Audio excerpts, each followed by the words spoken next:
Guérit TV Monde, le leader des Web TV au Bénin. Mesdames et messieurs, bonsoir et merci de choisir Guérit TV Monde pour mieux vous informer. Voici les titres de cette édition du soir. Échange de Charlemagne Niankoti, maire de Porto Novo avec les jeunes dans le cadre de la Journée internationale de la jeunesse. C'était ce lundi 12 août 2024 à la Maison des Jeunes de Porto Novo, 6 à grâce présidentielle au lendemain de la célébration du 64e anniversaire du Bénin à sa souveraineté nationale et internationale. Le président Patrice Talon a accordé la grâce présidentielle à 464 détenus. Une action saluée par certains et jugée insuffisante par d'autres. Dans un instant, les réactions de quelques citoyens. En interactualité, nous nous rendrons en Tunisie pour parler des 3 candidatures retenues, dont celle du président Zaïd pour une élection présidentielle sans grand suspense prévue pour le 6 octobre prochain. À nouveau, bonsoir et merci de préférer Guérit TV Monde. Nous ouvrons ce journal avec un commentaire de la rédaction. Abdul Razaki Radji, chef du 4e arrondissement de la ville de Porto Novo, est hospitalisé depuis 2 semaines. Face à la gravité de son état de santé, notre rédaction s'interroge sur l'inaction des membres de sa formation politique, l'Union progressiste, le Renouveau. Les images. Le chef du 4e arrondissement de Porto Novo, Abdul Razaki Radji, plus connu sous le surnom de Sortier, traverse actuellement une période particulièrement difficile. Selon nos informations, ce membre dévoué de l'Union progressiste Le Renouveau, UPR, est gravement malade, ce qui l'empêche désormais de se déplacer. En effet, il perd progressivement l'usage de ses membres du côté droit. Une situation préoccupante qui laisse cet homme, pilier de sa communauté et de son parti, dans une grande détresse. Surtout que sa famille politique semble l'avoir oublié.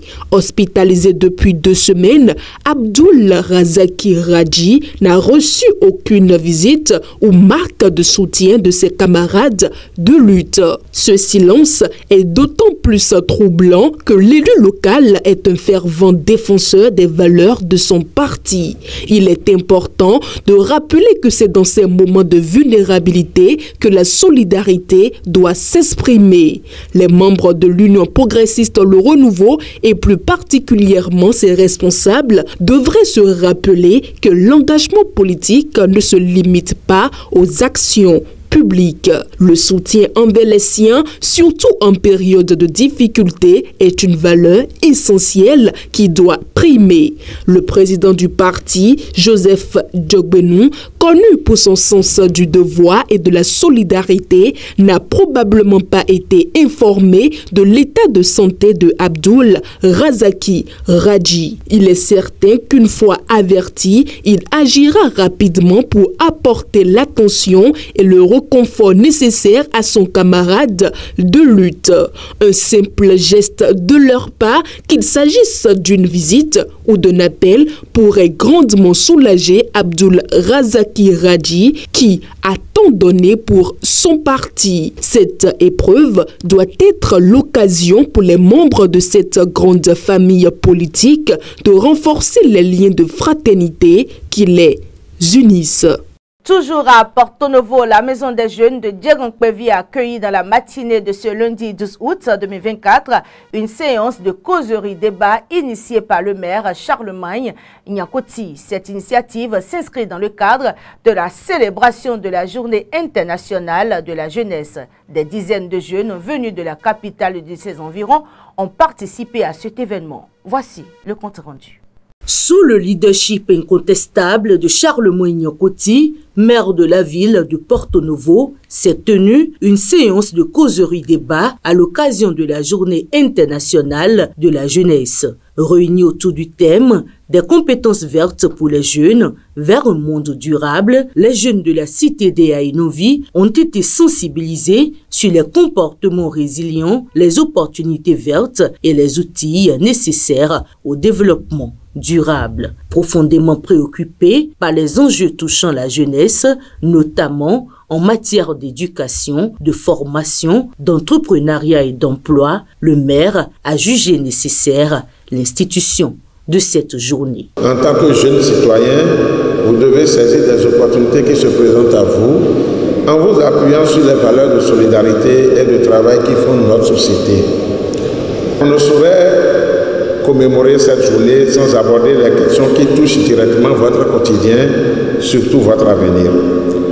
L'éducation, la formation, l'entrepreneuriat, l'emploi sont autant de thèmes qui préoccupent et mobilisent nos efforts. Pour le conférencier Apollinaire Oussoulio et le président des jeunes, la participation et l'implication des jeunes dans la promotion des compétences vertes sont cruciales. Ce qu'il faut résumer, c'est qu'aujourd'hui, il y a des défis qui concernent les jeunesses, mais il y a des opportunités en ce qui concerne les compétences vertes. Et qui dit compétences vertes, dit énergie renouvelable, gestion de la nature, l'écotourisme, dit aussi la gestion des déchets, donner seconde vie aux déchets. Qui dit compétences vertes, c'est aussi voir le monde avec les tribulations que nous avons face aux effets pervers du changement climatique. Donc on a montré aux jeunes quels sont leurs engagements, quel doit être leur rôle à jouer, l'importance de la jeunesse dans ce qui se passe autour de nous et aussi surtout ce qui se passe dans nos milieux de vie. Et c'est pourquoi nous allons inviter à plus d'implication des jeunes. Oui, la participation des jeunes, oui, mais aujourd'hui, nous devons aller vers l'implication des jeunes. Impliquer la jeunesse dans tout ce qui se fait et donner la chance aux jeunes de mettre leurs compétences au service de développement. Le premier citoyen de la ville aux 3 noms a également profité de l'occasion pour annoncer une bonne nouvelle, la tenue prochaine des journées municipales de la jeunesse. Je suis heureux de vous informer également d'un événement majeur qui se déroulera dans les tout prochains jours dans notre ville. Il s'agit des journées municipales de la jeunesse. Les journées municipales de la jeunesse s'articuleront autour de plusieurs activités, dont les jeux et animations ludiques, des compétitions sportives, une soirée de distinction également. Ces journées permettront non seulement de célébrer la diversité et la richesse culturelle de notre ville, mais aussi de promouvoir l'autonomisation des jeunes et d'intégrer le sport et les arts comme outils de développement social. Les participants, par la qualité de leurs interventions, ont démontré leur vif intérêt à participer à cette célébration.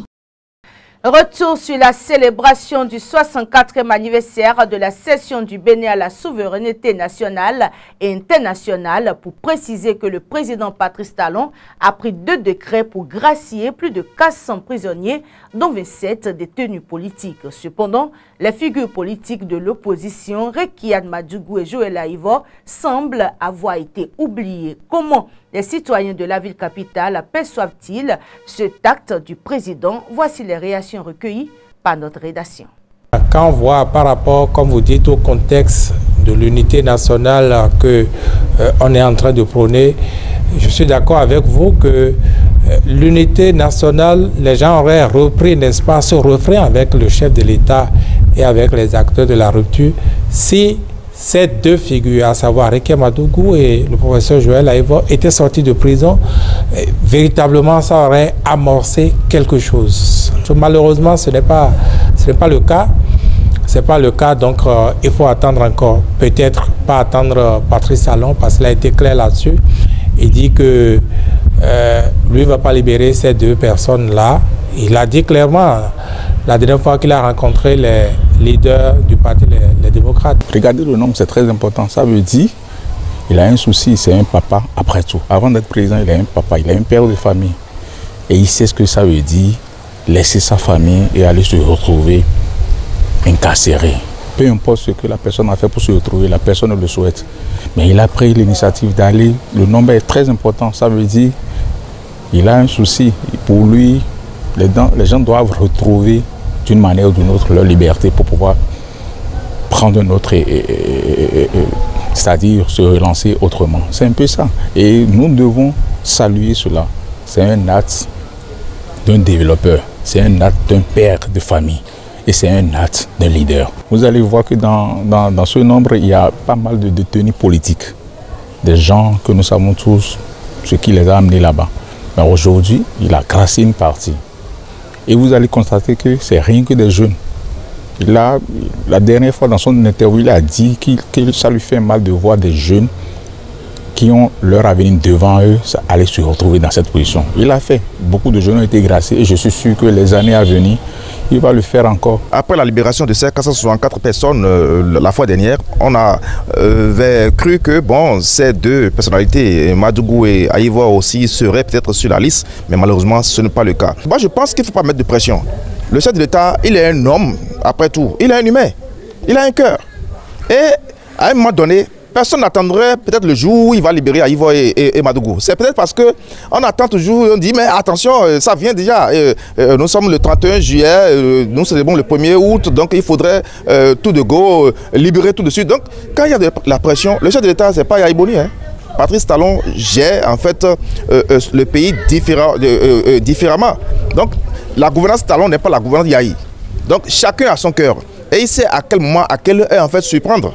Donc je pense que d'ici à là, il peut le faire. On parle culture à présent. Le quartier Koutongbe, situé dans le 2e arrondissement de la ville capitale, a vibré au rythme des Égougoums ce dimanche 11 août 2024. Waris, adhérent, a habillé les Égougoums de leurs plus beaux accoutrements, offrant ainsi un spectacle dansant et plein d'émotions aux spectateurs. Une tradition héritée de son feu père. On fait le point avec Latifat Kowenou et Crépin Goudounou.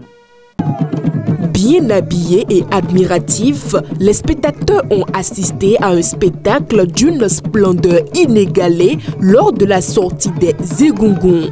Cette magnifique prestation, présentée le dimanche 11 août 2024 à Porto Novo, est l'œuvre d'un homme qui a su démontrer sa capacité à perpétuer les traditions culturelles de son défunt père. Ọmọ mi Adéhàn Waris òun ló dáṣọ fégún ó dáṣọ fégún mo sì wà lẹ́yìn ẹ̀ bí kẹ́tì mo wà lẹ́yìn màlúù mo wà lẹ́yìn ẹ̀dọ́là ọmọ mi ni.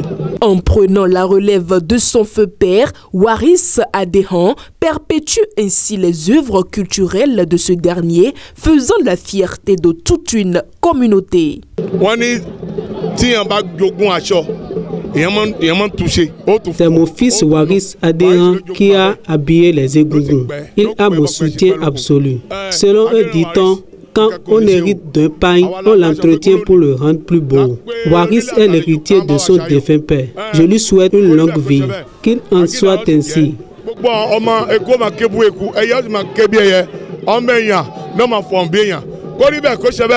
Les membres des collectivités, les invités ainsi que la population du quartier Koutongbe, situé dans le 2e arrondissement de la ville capitale, se sont déplacés en masse pour assister à ce spectacle riche en tableaux culturels.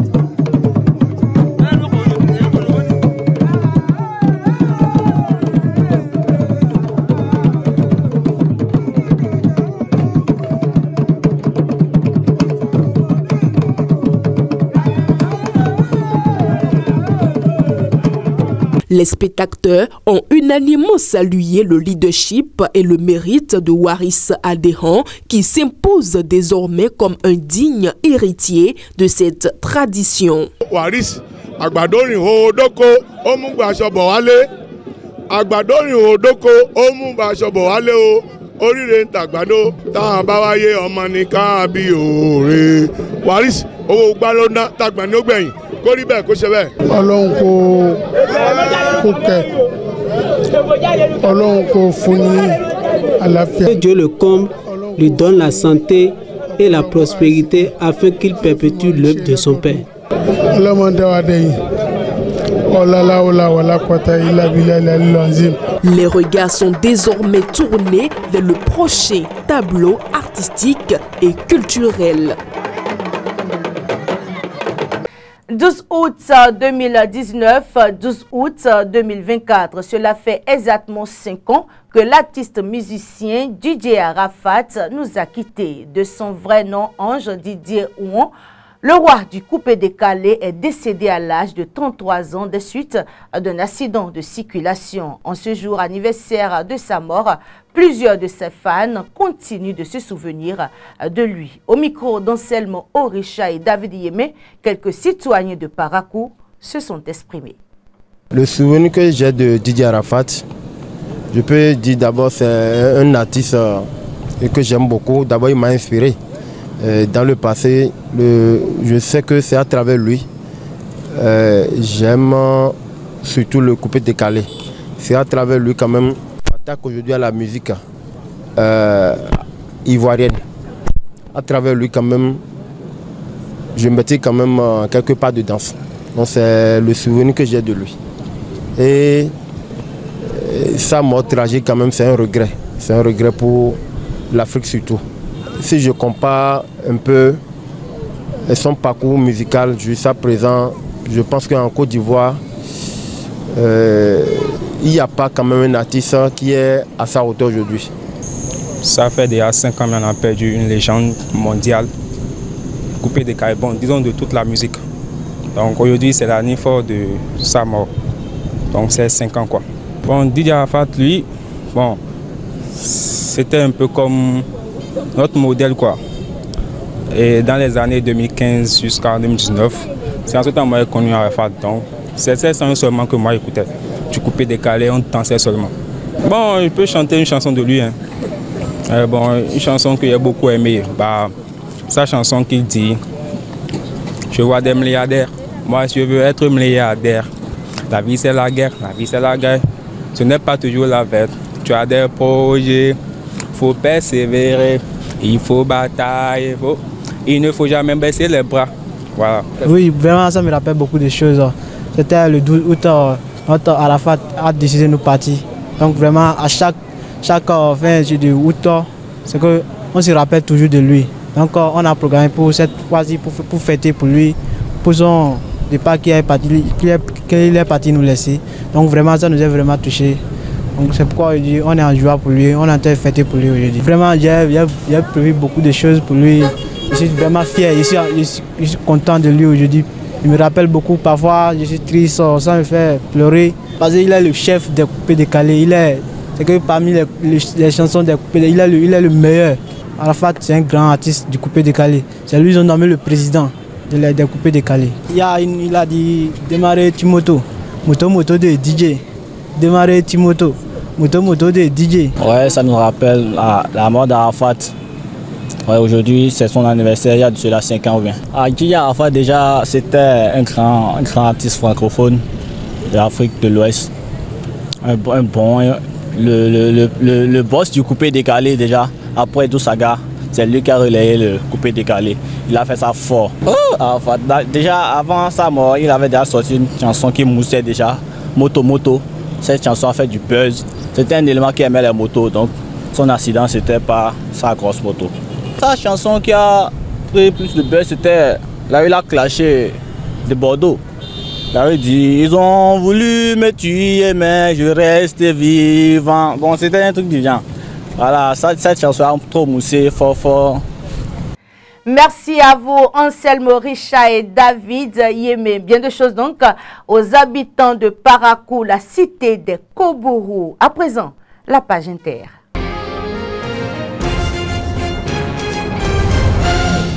En Tunisie, selon la haute autorité indépendante des élections face au président sortant qui brigue un deuxième mandat lors du scrutin du 6 octobre prochain, se trouvent Zouer Magzaoui et Ayashi Zamel. Toutefois, de nombreux prétendants ont renoncé à se présenter en raison des obstacles rencontrés. Les détails. Ils sont 3 sur la ligne de départ pour l'élection présidentielle tunisienne du 6 octobre. La Haute Autorité indépendante des élections, ISIE, a annoncé samedi 10 août avoir accepté les dossiers de candidature du président sortant, Kaïs Saïd, de Zouer Magzaoui, 59 ans, un ancien député, défenseur du panarabisme, et d'Ayachi Zamel, lui aussi un ancien député et chef d'un petit parti peu connu.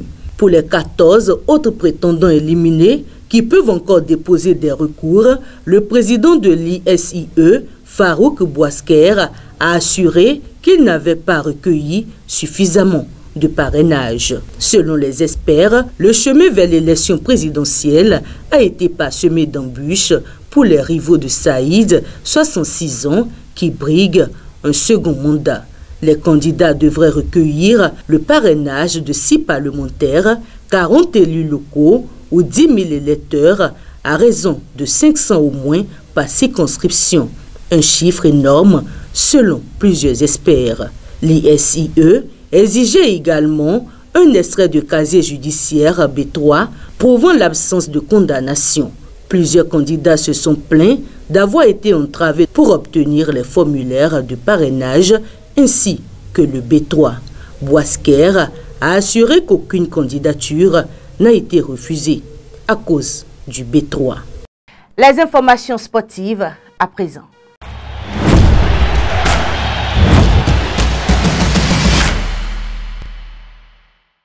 Lors du match d'ouverture des phases éliminatoires de la Ligue des champions féminines de la CAF, Aïnovi FC du Bénin a créé la surprise en battant le champion de la Côte d'Ivoire, l'Inter d'Abidjan, sur ses terres. C'était le samedi 10 août 2024 avec une victoire 2-1 pour les Béninoises. Farida Ligali et Asmila Djibril, tous deux meilleures joueuses du championnat national scolaire 2021, ont marqué pour Aïnovi FC. D'aussi, Germaine Renfort de Aïnovi FC a été élue femme du match. Pour son deuxième match dans ce tournoi qualificatif, le champion du Bénin affrontera le champion du Togo, Asco de Kara, le 13 août 2024 à partir de 15h GMT. Le groupe A, dans lequel évolue Aïnovi FC, est composé de 3 équipes. Les 2 meilleures à l'issue de la phase de groupe seront qualifiées pour les demi-finales. Pour rappel, Yasminat a été révélée au championnat national scolaire de 2021 à Grand Popo. Elle avait conduit le CG Basila au sacré final et avait terminé meilleure joueuse et meilleure buteuse de cette première édition du championnat national scolaire nouveau format. Ainsi se referme cette édition. Merci de l'avoir suivi et bonsoir chez vous.